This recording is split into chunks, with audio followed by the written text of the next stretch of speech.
The year was 1942.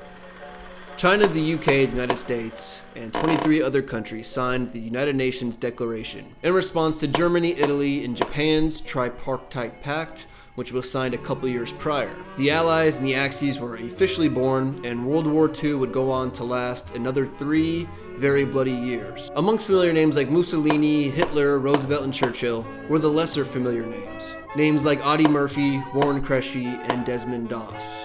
Soldiers fighting in theaters across the globe, keeping the US borders safe from combat, Nazism, fascism, and whatever it is that Japan was trying to do. Soldiers like Murphy, Cressy, and Doss needed a fast and reliable way to get around in multiple terrains, to do things like deliver messages, patrol, and in some cases, scout the enemy. Harley, having already been contracted by the US Army in World War I, partnered again with the US Army in World War II, almost completely halting all civilian bikes and focusing on production for military models. The WLA had no rear suspension, it had a Springer front end, and was outfitted and oftentimes customized by soldiers for basic military needs. Things like a toolbox and gun holder. And although we hated them at the time for being genocidal maniacs, it turned out that Germans could build a better motorcycle.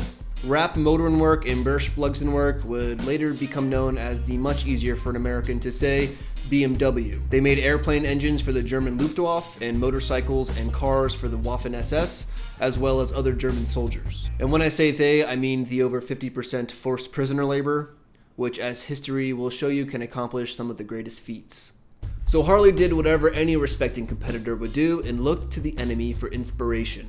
Looking to copy the much more efficient BMW 75, they created the XA. It was one of the only bikes that Harley would ever produce with a transverse side valve flat twin cylinder. It had a 4-speed gearbox, and they even threw on some rear suspension. It was sure to give the metric bikes a run for their money. However, someone eventually asked why they were putting soldiers on motorcycles instead of Jeeps, and motorcycles would slowly be eradicated from the military altogether. Only about 1,000 XAs were ever made. And this model, along with a couple novelty models like the 1944 Navy U, would be the end of military motorcycles. Fast forward to 1999 and the MT500 came out. Only thing is, combat technology is far too advanced for anyone to be out there in a real combat zone on a motorcycle. There are goddamn snipers all around this area who love to grease an officer. And only a few were made, even fewer sold, and it looks like they were mainly sold in England and in Australia. Fast forward to 2012, and the Softail Slim was released. It was immediately recognized as an homage to the WLA, and it was also a perfect replacement for the not so popular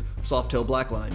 In 2016, Harley released the 110B, which was a huge displacement for the time, and one of the 110 models came in a military-themed paint. Seems like a long-winded way to make the connection, but here we are.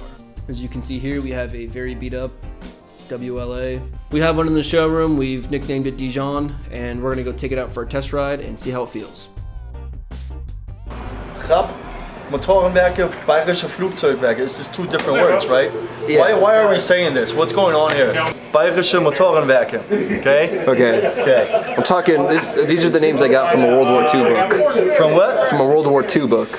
Yes, okay, BMW supported World War II, okay, with their machinery and everything, and then they probably did some parts for airplanes as well, which I assume.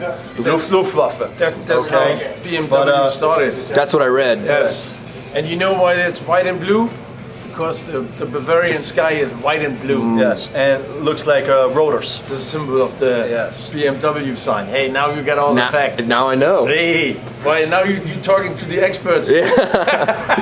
So you got Rapp Motorenwerke and Bergflugzeugwerke. Bayerische Motorenwerke. That's it. a long one. We good? Danke. Did you already film? Yeah. Dankeschön. Dankeschön. Bitte, bitte. See you guys.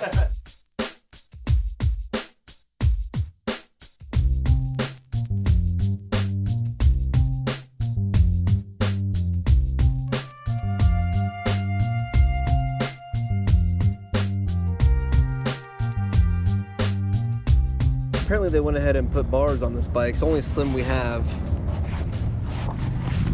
Either way, 14-inch handlebars on it, along with the risers and the grips and the seating. Kind of takes away the WLA look that a Slim normally has. And kind of the reason why you buy a Slim is for the handlebars. But then again, a lot of the veterans who came home from World War II did take their bikes and customize them. That's kind of how you got the MC lifestyle. Does not come in the 114 like many other Softail models.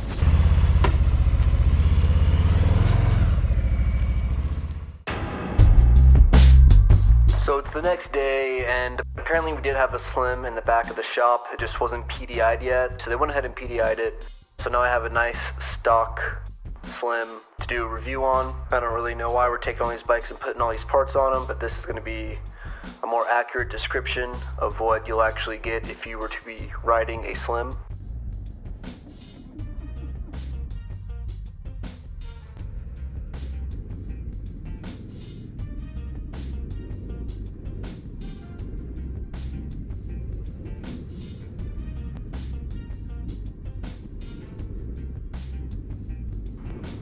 Allies. The Slim being so low to the ground is very easy to maneuver and also very easy to scrape your floorboards with, without even really trying too. Its ground clearance is only about 4.5 inches. The beach style bars with the crossbeam in between. These are the handlebars that I wanted. The Slim would also be a more viable choice for the shorter person than say a Heritage or some of the bigger touring models. It's one of the lighter Softails at about 670 pounds. It's got a 5-gallon tank. If you were just to slap on a windshield, you could pretty comfortably tour long distances. That's all I got for you guys today. I'll see you next time.